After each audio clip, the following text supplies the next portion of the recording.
એ આજે જૂનાગઢના મહેમાન છે, એ આપ સૌને સંબોધન છે, એટલા માટે હું મારી વાત વિરામ આપું છું. જય જય ગરી ગુજરાત, ભારત માતા કી જય.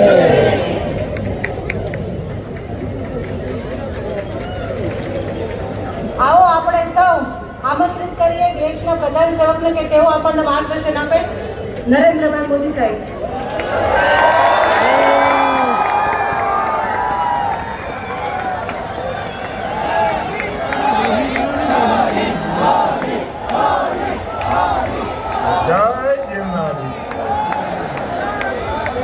જય જય ગિરનારી. મારું સૌભાગ્ય છે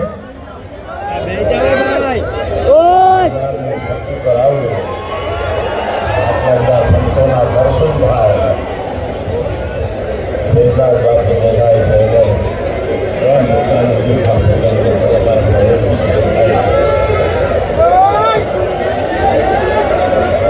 આપ સૌ સંતોને, વડીલોને મારા ખૂબ ખૂબ પ્રણામ.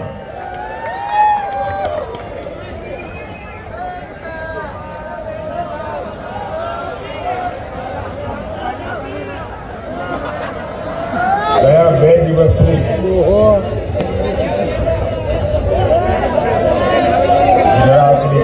જનાર્દનના દર્શન કરવાનું મને સૌભાગ્ય મળ્યું.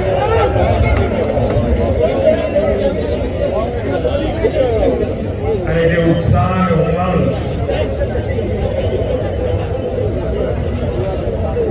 ગુજરાતમાં જોઈ રહ્યો છું. આમ તો ઘરનો છોકરો હોય એટલે આશીર્વાદ નું મળતું હોય બધાને.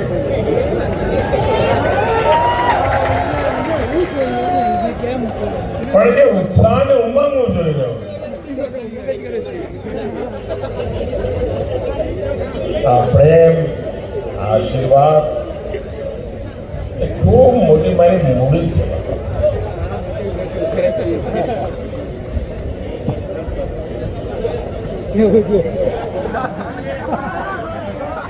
અને મને ગર્વ થાય કે જે જમીન પર બેસીને મેં આપ સૌના ચરણોમાં શિક્ષા દીક્ષા લીધી,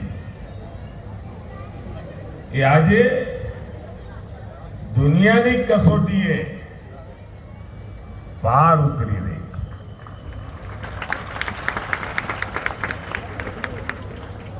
આપ સૌએ વડીલોએ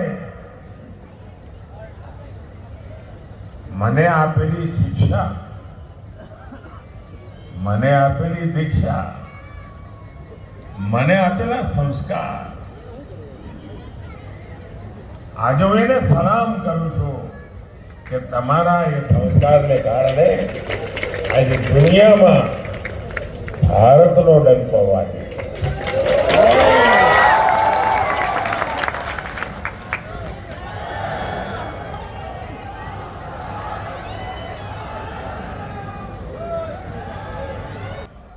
મારા નસીબમાં લખેલી છે. મહેનત કદાચ મારા સંસ્કારનો વારસો છે, અને મહેનત એ કદાચ મારી જવાબ. અને એના કારણે ગયા 10 વર્ષમાં આપે મને મોકલ્યા પછી મેં ક્યારે પાછું વળીને જોયું નથી.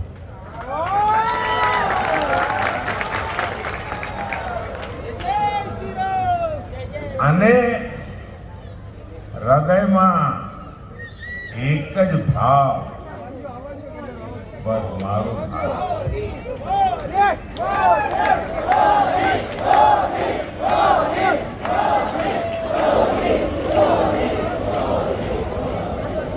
मेरा भारत मेरा परिवार.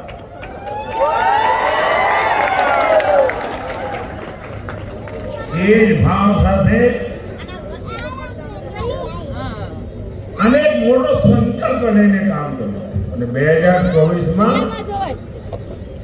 એક બહુ જ મોટા સંકલ્પ સાથે દેશના ચરણોમાં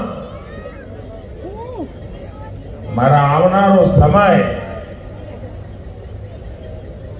ઈશ્વરે આપેલી ઉંમર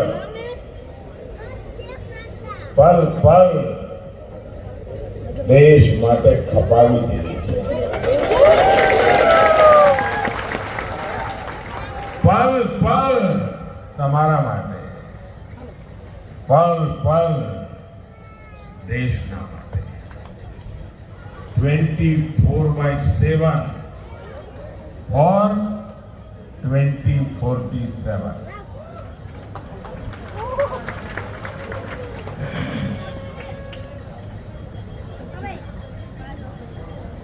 અને સપનું છે વિકસિત ભારતનું. 2047માં